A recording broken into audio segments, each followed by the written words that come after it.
kita untuk membuat Tumbler pintar. Selamat Selamat menyaksikan. Baik, di sini saya akan menjelaskan terkait latar belakang tentang ide bisnis yang kita ambil, yaitu tumbler pintar.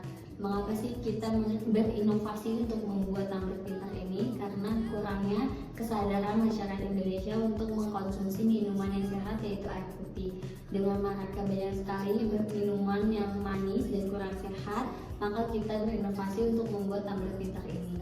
Kita ingin mengatasi masalah yang ada di Indonesia dengan kurangnya minum air putih, yaitu sehari minimal 2 liter, dan lupanya minum air putih. Kita juga menggunakan sensor yang itu untuk pengingat alarm untuk minum, dan yang ketiga yaitu tumbler yang ramah lingkungan. Baik, saya akan menjelaskan terkait BMC yang kita buat, yaitu bisnis model kanvas. Bisnis model kanvas adalah sebuah kanvas yang terdiri dari 9 kotak elemen yang saling berkaitan dengan produk tersebut. Yang pertama adalah customer segment. Customer segment itu adalah produk tersebut kita tujukan untuk siapa? Untuk siapa produk tersebut ditujukan? Yang pertama, kalau untuk tumbler pintar tersebut dapat kepada pasti ada atlet, pecinta olahraga, pekerja kantor, mahasiswa maupun pelajar. Ya, selanjutnya yaitu ada ibu rumah tangga maupun keluarga, dan siapapun dapat menggunakan tumbler pintar tersebut karena tumbler pintar tersebut bertujuan untuk hidup sehat dan tidak ada batasan umur maupun siapapun. Selanjutnya elemen kedua yaitu value proposition. Nilai utama yang ditawarkan oleh tumbler pintar. Itu fitur pintar dapat mengingatkan pengguna untuk minum tepat waktu, praktis, desain ergonomis, yaitu dapat digunakan, dapat dibawa di mana saja dan dapat digunakan di mana saja. Terus ramah lingkungan, yaitu menggunakan bahan yang dapat didaur ulang. Yang pasti ekonomis, itu dapat didapatkan oleh kalangan atas, bawah, dan yang lainnya. Elemen yang ketiga adalah channel, yaitu berbagai saluran untuk mempromosikan produk kami. Yang pertama adalah sosial media seperti Instagram, TikTok, dan lain-lain yang berguna untuk membuat konten sebagai sarana promosi produk kami. Yang selanjutnya adalah e-commerce website resmi yang bertujuan untuk transaksi langsung, mengontrol branding, dan mencatat pembeli para customer kita. Yang selanjutnya adalah marketplace. Marketplace ini kita harus memanfaatkan aplikasi dari pihak ketiga, yaitu seperti Shopee, Tokopedia, dan lain-lain untuk menjangkau customer kita ya, supaya lebih luas lagi. Yang selanjutnya adalah iklan. Iklan ini kita harus membuat iklan secara menarik supaya menarik dari pelanggan.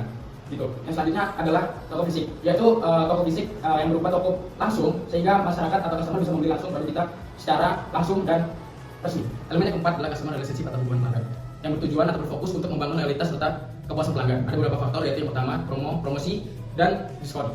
Untuk membangun kepuasan pelanggan tersebut, yang pertama adalah kita membangun beberapa kegiatan khusus seperti diskon, promosi, bundling, dan cashback untuk menarik daya beli customer terhadap produk kami. Yang kedua adalah membuat komunitas online seperti saluran WhatsApp, grup Facebook, untuk supaya agar para pelanggan berinteraksi dan berbagi pengalaman tentang produk kami.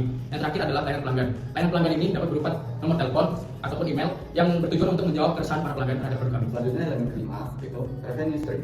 Sumber pendapatan bisnis kami berasal dari penjualan langsung tumbler pintar, sistem pre-order untuk edisi varian khusus, penjualan aksesoris tambahan seperti tutup tumbler, tas tumbler, dan stiker. Selanjutnya ada program keanggotaan eksklusif dengan fitur atau desain eksklusif. Selanjutnya adalah key resources yang merupakan elemen keenam, di mana elemen ini membahas tentang sumber daya utama atau aset utama yang ada dalam model bisnis ini. Yang pertama adalah R&D, Research and Development, di mana hal ini R&D berguna untuk inovasi dan penyempurnaan sebuah produk, yang dimana hal itu dibutuhkan fasilitas produksi yang baik. Dan fasilitas produksi yang baik yang dimaksud adalah infrastruktur fisik, mesin, sumber daya manusia, alat, dan sebagainya. Di mana hal itu diperlukan standar dengan standar kualitas tinggi. Selanjutnya adalah fitur teknologi alarm pintar, di mana tidak hanya alarm tersebut saja, tetapi dibutuhkan juga sensor suhu, alarm itu sendiri, dan juga konektivitas dengan berbagai ekosistem perangkat. Selanjutnya adalah merek dan hak paten. Merek itu merupakan sebuah identitas dalam produk tersebut yang merupakan filosofi terkait produk tersebut. Untuk menunjang tersebut maka diperlukan hak paten supaya produk tersebut tidak ada plagiarisme oleh kompetitor ataupun bisnis luar. Dan selanjutnya adalah key activity yang merupakan elemen ketujuh dalam bisnis model tanpa ini. Sebelumnya kita membahas tentang key resources yang merupakan elemen keenam.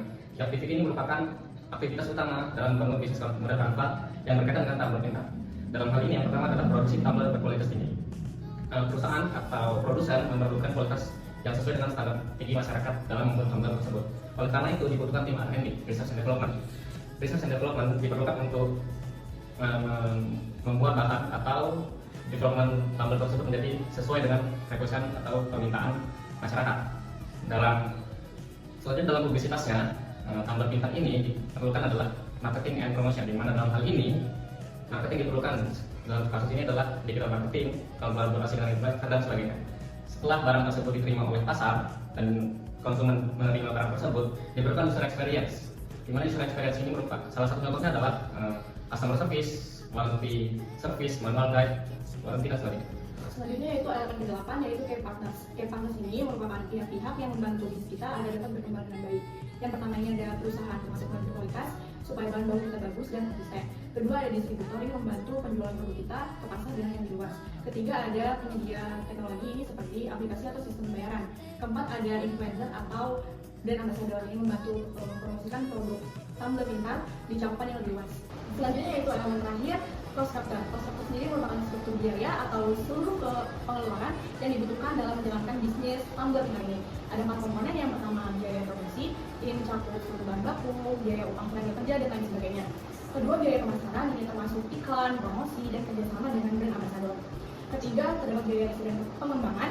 Dengan adanya ini dapat menciptakan atau mengembangkan fitur-fitur terbaik dalam menjalankan produk ini. Keempat adalah biaya operasional. Biaya operasional ini merupakan pengeluaran rutin seperti gaji karyawan atau biaya utilitas.